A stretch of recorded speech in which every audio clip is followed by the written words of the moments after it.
right? Discipline is a muscle. The more that you work out a muscle, your biceps, and the more that the more weight that you give that workout, the bigger those muscles will get. Same thing works with your discipline. If you're not a disciplined person today, you're not born with discipline. It is something that you become better at. So discipline is a muscle. Discipline is a habit. How can you become more disciplined? Because nobody is born disciplined. For me, like I said, I used to be extremely undisciplined, and I developed it over years. So you don't need to be disciplined at the easy things in life. You need to be disciplined on the hard things, the things that should be done. And discipline is not about being perfect. When you think about discipline, it's not about being the most perfect version of yourself. It's like James Clear always says, every action that you take is a vote for the person that you want to become. So if you start thinking that way, you realize that in order to win an election, you don't need 100% of the votes, you just need the majority of them. So as long as the majority of your actions are heading in the right direction, you're going to be much better than if they're heading in the wrong direction. And a really good question to ask yourself before I give you these 5 tips. Whenever you're doing something, you've got to ask yourself this question. Is what I'm doing right now getting myself closer or further away from my goals? Is what I'm doing right now getting myself, the actions that I'm taking in this very moment, is it getting me closer to or further away from my goals? If it's getting you closer to your goals, continue on that action. If it's getting you further away from your goals, stop and start moving towards the things that will help you get closer to your goals. So it's about winning more than it's about losing, not about being perfect. Because one thing that I know is when somebody that wants to be perfect messes up in some sort of way, a lot of times they end up just crashing the plane, because then they start guilting them. They get all guilty and they start creating shame around it. You should have done this. No. You're going to fuck up. It's okay. But when you do, use that as a lesson to improve. So let's dive into it. The first tip, out of the 5 tips to be more self-disciplined, is try to challenge yourself to finish everything that you can. Like every little tiny thing that you can. When you start something, finish it. Because the way you do one thing is the way you do everything. And that goes for the big things in your life, but also goes for the small things in your life. Because what you realize as you get older, as I've been in this self-development game for 17 years, is I've come to realize that it's not really the big things in life that change my life. It's the little tiny things done consistently every single day. And so if I can tell myself the way I do one thing is the way I do everything, and to try to get those little things done, usually I'm going to end up being better. So like an example would be, let's say that you cook some dinner. Well, screw it. Let's not even say you cook dinner. Say you go for something really easy.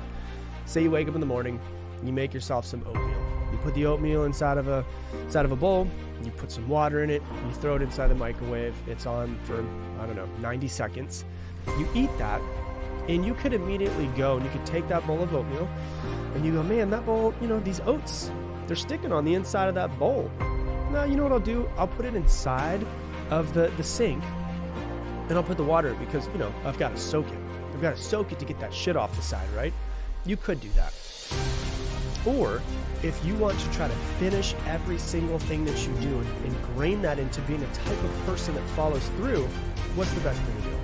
Take an extra 15 seconds, get the scrubber, scrub off the oats, and put that thing, dry it off and put it back where you found it. That's the way to finish everything. It might take an extra 15 seconds, but you're starting to develop the discipline of finishing everything that you start. Let's say that you're sleeping. You wake up, and maybe your spouse is already out of bed, or maybe you sleep alone. You could wake up, and you could just immediately go on about your day. But you want to finish the act of sleeping. So what do? You make your bed. Just like you finish the act of eating, you wash the dish, you dry the dish off, you put it away. When you finish the act of sleeping, you make the bed. It's these little teeny tiny things. When you can start to train yourself to do the little teeny tiny things every single time, it makes it easier to start to finish all of the big things that you do. So develop this mindset of whatever I start, I'm going to finish. Don't allow yourself to stop early, because stopping early is also a habit too. You want to develop the habit of following through on everything that you do. So that's the first thing. First thing is to challenge yourself to finish everything. The second thing is something I find a lot of people are really, really bad at. Planning ahead. Some form of time management. Thinking ahead of what's going on. So let's say that you're on this fitness journey, right? You want to lose some weight, or you want to gain some muscle, or you want to get healthier, whatever it is. You could, walk into the gym and go, well, what's my workout going to be today? Well, I'm going to go from this thing to this thing, and I'm going to go from this thing. You just kind of flow with it. You can flow with it if you want, or you can know when you walk into the gym exactly what your workout's going to be today. Up, bis and tris today. Up, back and chest today. And you could say to yourself, these are the exact movements that I'm going to be doing on Monday, Tuesday, Wednesday, I'm taking Thursday off, Friday, Saturday. These are my movements that I'm doing. This is exactly what I'm going to do. Taking Sunday off as well. It makes it easier to go in and execute when you've planned ahead. Now let's say you're trying to build muscle. You're trying to get some muscle on that scrawny little body of yours, right? Okay, I'm gonna need extra calories, I'm gonna need extra protein. You could walk into the kitchen and just try to figure out what you're gonna be eating. Or you could plan ahead and say, I need this amount of protein, I need this amount of calories over this many meals. This is what I'm gonna eat in the morning. This is what I'm going to eat at lunch, and this is what I'm going to eat in the evening. And you can, if you want to, just wing it. But if you really want to get disciplined and help yourself with execution, plan ahead. So that's the next tip, is to make sure that you plan ahead in as many things you can. Tip number 3 is to design your environment. One of the best ways to get really good at executing and to be more self-disciplined is to design your environment to make execution of whatever it is you need to do easier. So let's say, for instance, that you are trying to build muscle like we're talking about. Why don't you design your environment to remove any temptation that you might have around something? Or if you're trying to lose weight, why don't you take out everything that has too much sugar? Or if you're trying to get off of alcohol and to not drink for 30 days, why don't you hide every alcohol bottle so that you don't see it? You don't have to throw it all away. I don't care if you throw it all away. But if you hide it out of sight, out of mind, you're usually not going to think about it as well. And so you start to think, if I'm going to be more disciplined as a person, how can I make it easier on myself? Like, I could make it harder on myself, or I could just make it easier. Okay, I'm not going to drink alcohol for 30 days because I've never done it before and that's something I want to do. Remove all of the alcohol from sight. And you're just not going to think about it as much. If you have friends that like to go out and party, tell them the next 30 days you can't go out and party. Whatever you can do to start to be more intentional and design your external environment to do so. Let's say you want to get more disciplined and you don't want to read, or you want to read more and not watch as much TV. Really simple way to design your environment.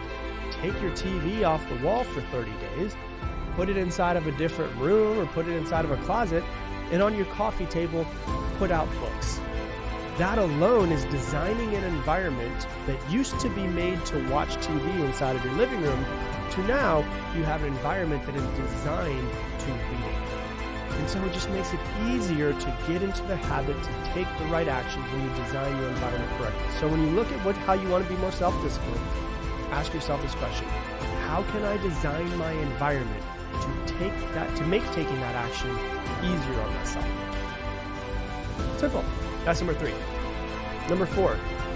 This is a tip that one of my bosses a few years ago, 8-9 years ago, gave me. And she used to have it on her wall. And it said, progress, not perfection. And done is better than perfect. When you mess up, make adjustments. Don't shame yourself. Don't make yourself feel guilty.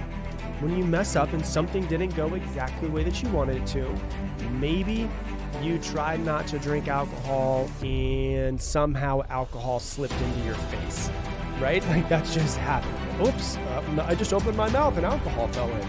Okay, you could beat yourself up and hate yourself and shame yourself. You could do all of those things. Maybe you wanted to not eat sugar and you had a moment of weakness and you ate sugar.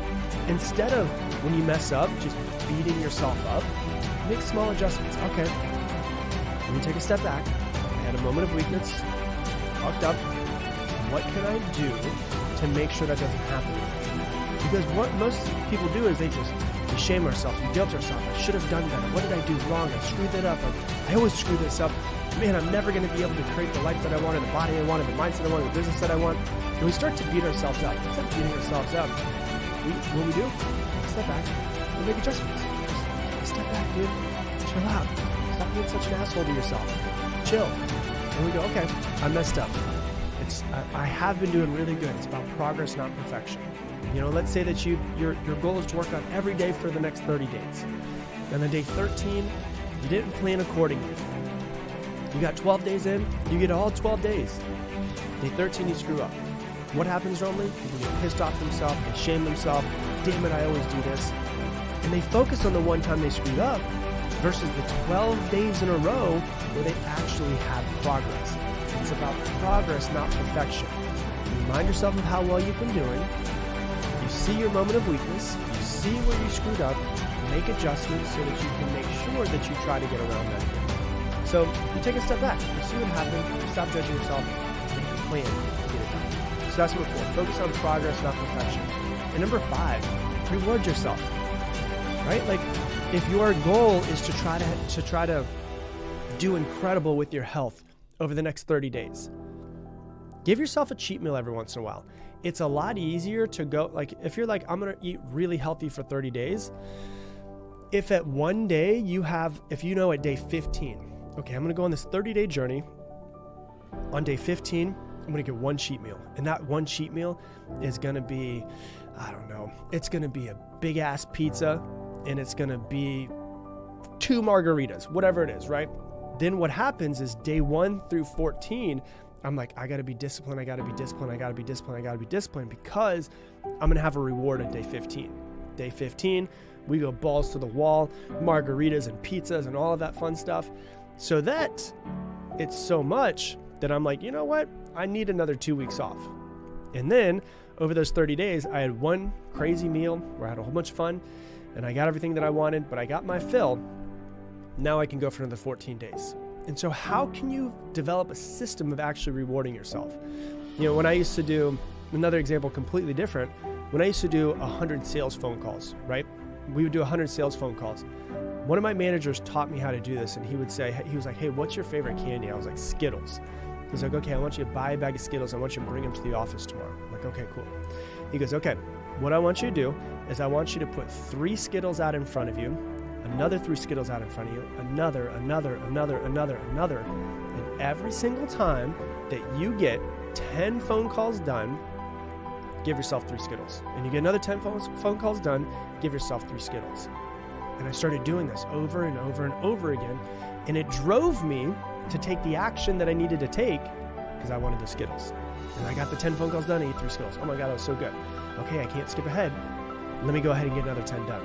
And it was like breadcrumbs. It kind of made me keep going on my way to success. And so can you develop a system of actually starting to reward yourself for taking the action that you need to in order to create the life that you want to, whatever it might be, whether it's the Skittles every 10 phone calls, or whether it's the cheat meal once a week, or whatever it is that kind of is the rewarding so that you can go, damn it, you know what, I'm doing really good. Okay, let me keep on this path. And you use this, it's actually called the dopamine reward system. Your brain actually works better when you have a dopamine reward system. They've actually found that people will actually be more motivated to work out tomorrow if at the end of the workout today, they have a tiny piece of chocolate. Not an entire bar of chocolate, but a tiny piece of chocolate. It seems counterproductive to be able to have chocolate right after a workout, but that little bit of chocolate is a dopamine reward system for your brain, which makes your brain more likely to want to work out tomorrow. So how can you develop a reward system around everything that you do? So those are the 5 things that I got for you to be more self-disciplined. Number 1, challenge yourself to finish everything. Number 2, plan ahead.